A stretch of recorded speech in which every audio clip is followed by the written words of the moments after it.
as a leader, as a builder, as an operator, starting as a founder of a small online bookstore, but now being able to serve hundreds of millions of customers globally across many, many lines of businesses. And today in our audience, we have many entrepreneurs, small, medium businesses who have big dreams. Yeah. And I was wondering that if you have any advice to them as they scale their own businesses. Well, you know, yes, I've seen Amazon at every scale level. So I've seen it when it was one person, it was just me. I've seen it when it was 10 people and 100 people and 1,000 people. And today around the world, it's more than 700,000 people. And at each stage, I've had to lead the company differently. You know, in the very beginning, not only are you deciding what to do, but you're also deciding how to do it. And in fact, in the very beginning, you're even just doing it yourself. So that's the beginning. And then as the company got a little bigger, maybe it gets to be about 100 people, and you're still helping figure out not only what to do, you're still figuring out how to do it, but you're doing less and less yourself. Other people are doing the things, and you're helping them figure out how to do it. And then as the company gets even bigger, eventually that question changes and you stop helping as much with the how, and you more exclusively help with the what. So you start figuring out what to do, but not how to do it. And then when the company gets even bigger than that, the question switches again, and you stop spending as much time even figuring out what to do, but you start figuring out the who. So the question sort of progresses. You're choosing leaders, and so the big question becomes the who question. And so you kind of go from the question of how to the question of what to the question of who. And that's been my progression. And I'll tell you, the who has been so valuable for me, because I have always been figuring out how to hire people who could be my tutor, people who would teach me. And that is, if you ever get lucky enough to be hiring people, make sure you're hiring people not only that you can teach them what you know, but make sure you're hiring people who also are going to teach you things and that they can be your tutors. And that has been the secret to the scaling of Amazon all along the way. Thank you.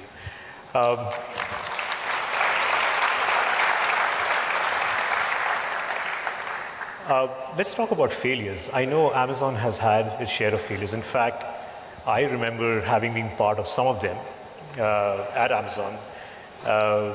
I'm curious to know, how do you think about failure, and how should we deal with failure when we see it? Well, Amazon is the best place in the world to fail.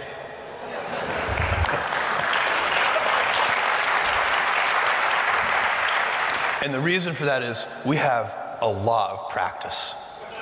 And by the way, there are multiple kinds of failure. There are at least two kinds that are really important.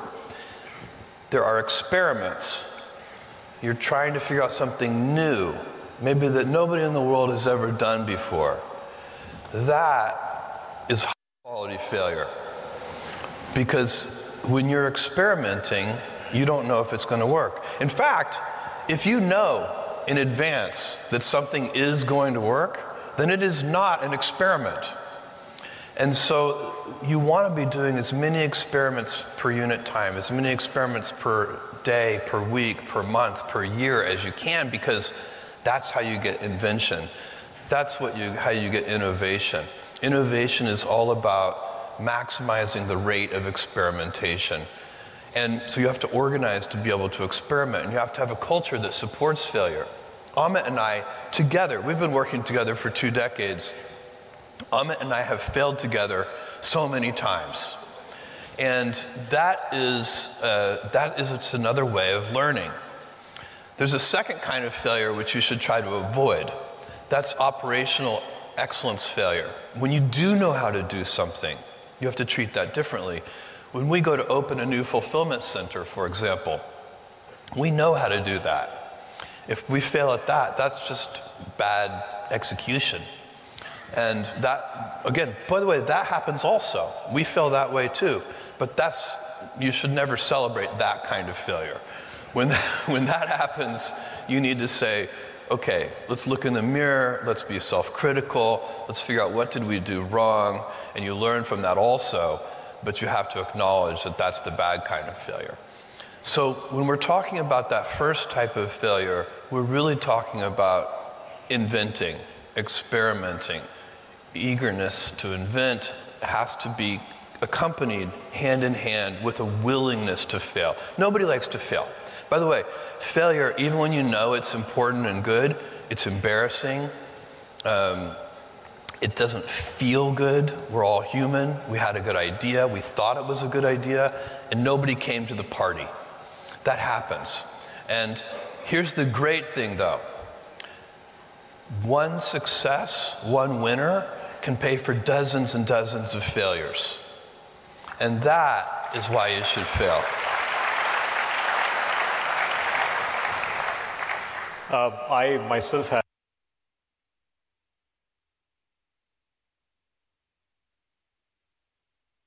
my body. It's so pretty much all proof that I ever wrote code at Amazon has vanished. But the exciting thing is a lot of those inventions actually helped us launch India. That's right. Which is a yeah, because auctions was a failure, Z-Shops was a failure, but out of those ashes came Marketplace. And then Marketplace was a huge success, and it formed the whole foundation for Amazon India. It's great.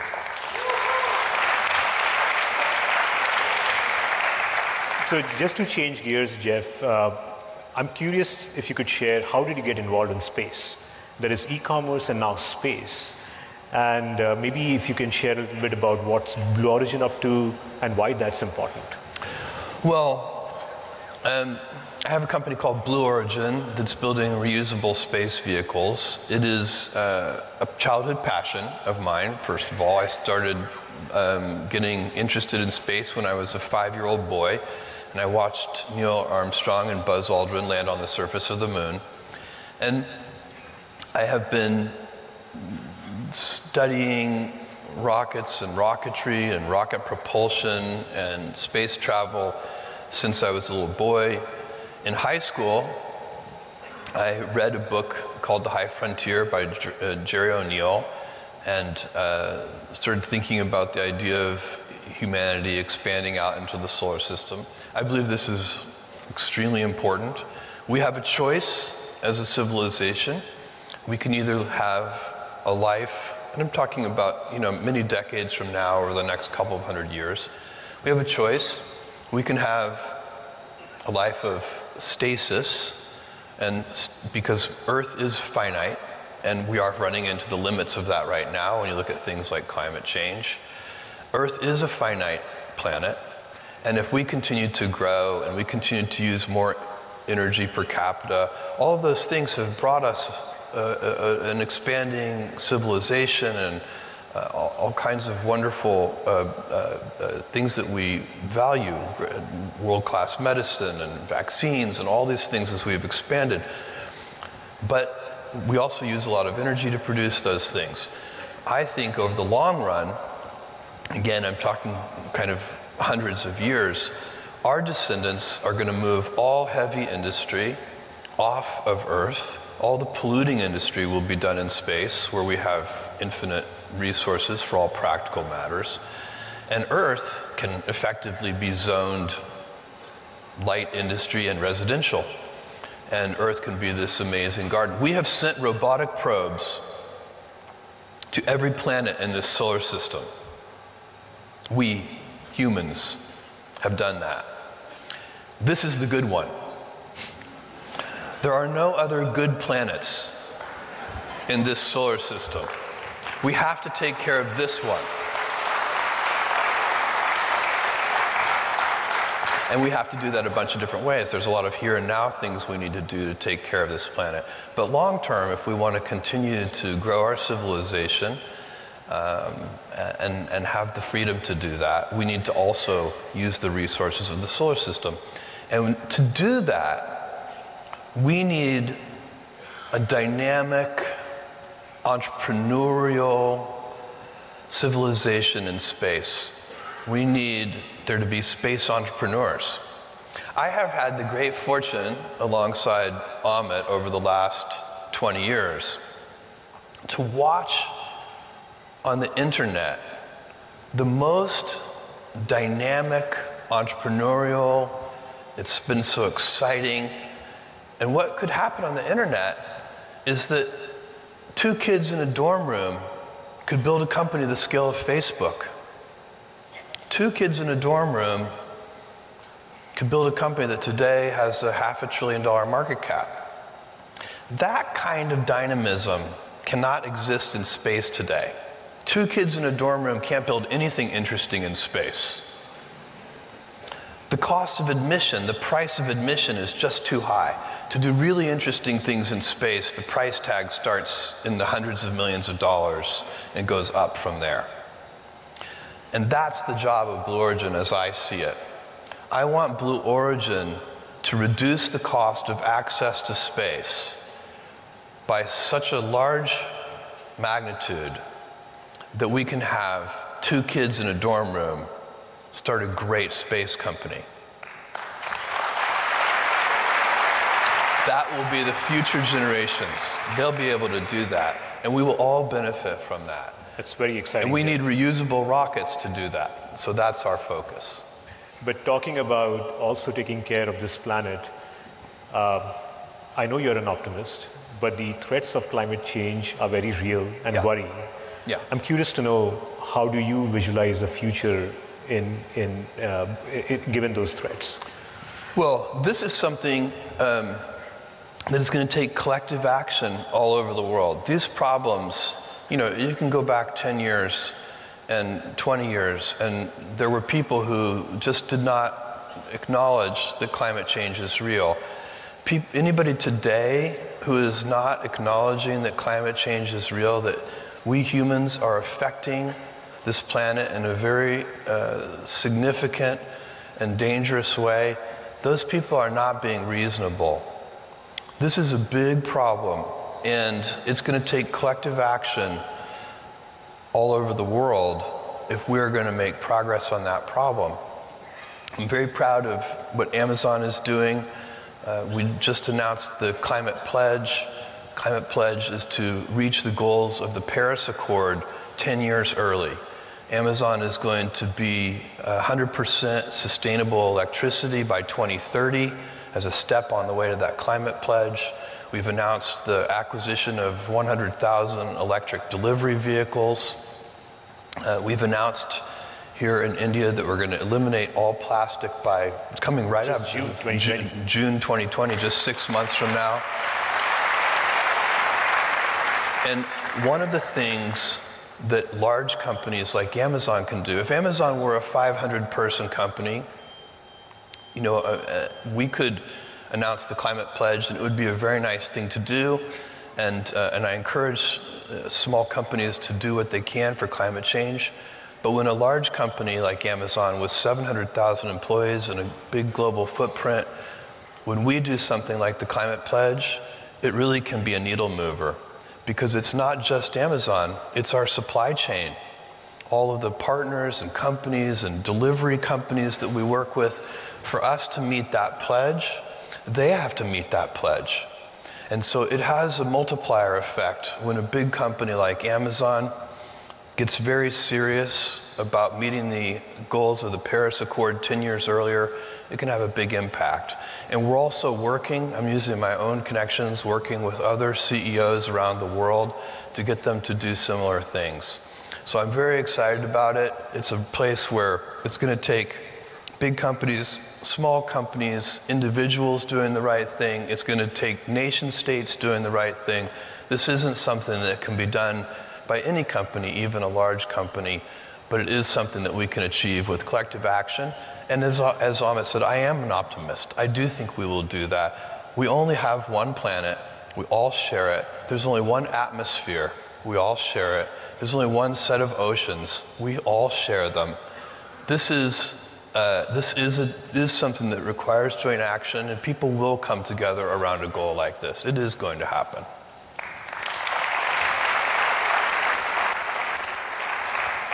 So Jeff, you're in the midst of thousands of SMBs in this room. And as I was just talking about, I feel the Indian SMB is very unique in their resourcefulness and inventiveness.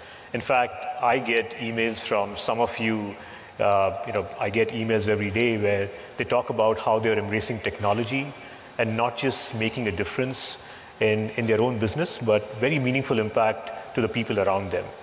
I believe you have fondly referenced yourself as an SMB in the past, and you have something exciting to share, so would love to hear from you. I do. I have an exciting announcement to make, and as Amit said, I was an SMB. I started, it's hard to remember, but 25 years ago, Amazon was a tiny little company.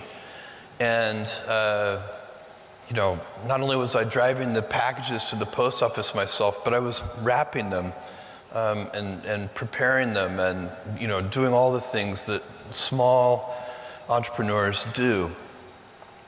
Today, we're announcing that we're going to invest an incremental $1 billion in digitizing small and medium businesses. And thank you.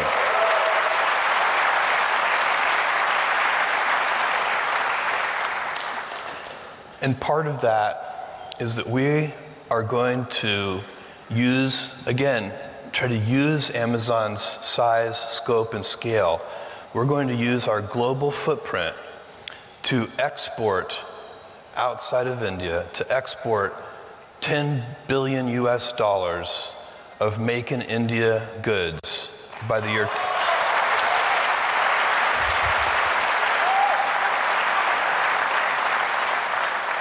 We're going to do that by the year 2025. So we're super excited about this. We have plans to do it. All the thanks and hard work goes to Amit and his team. They're the ones who are going to make this happen. Thank you. I think thanks to a lot of the folks in this room, the SMBs in the room, they have been successful. Just to give you some context, we are already seeing, as I said, over 1 million artisans and weavers and women entrepreneurs in our marketplace, to get 10 million more of them digitized by 2025 and to increase exports with an incremental $1 billion investment, Jeff. Is very, very exciting, both for our customers and millions of small, medium businesses and local shops in the country. I'm curious why make this investment? Part of what's the goal there, don't forget, is to make sure that more people can participate in the prosperity of India. And I believe you got a chance to interact with one of them just outside before you walked in here. I did. In fact, I visited this jacket that I'm wearing was given to me by one of the SMBs that I visited outside. So I'm wearing it very proudly and happily.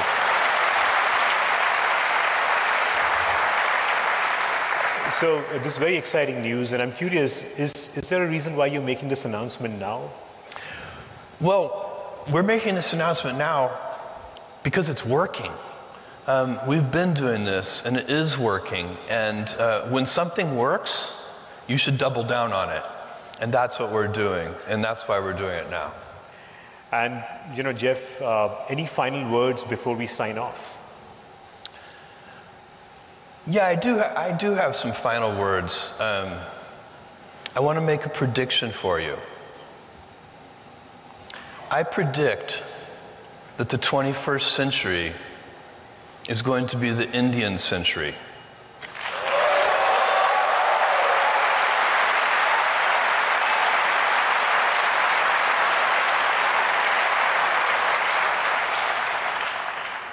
The dynamism, the energy, everywhere I go here, I meet people who are interested in self-improvement and growth. This country has something special, and it's a democracy.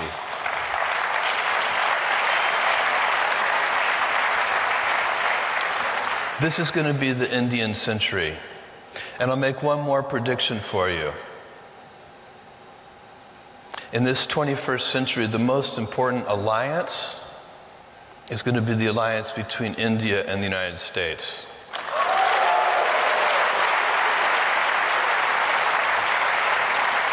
The world's oldest democracy and the world's largest democracy.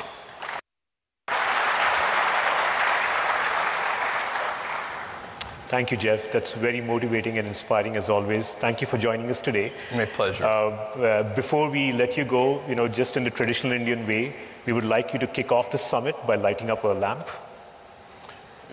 You want me to? Yeah, we have a lamp that we're going to light up. Yeah. Can we get the lamp, please?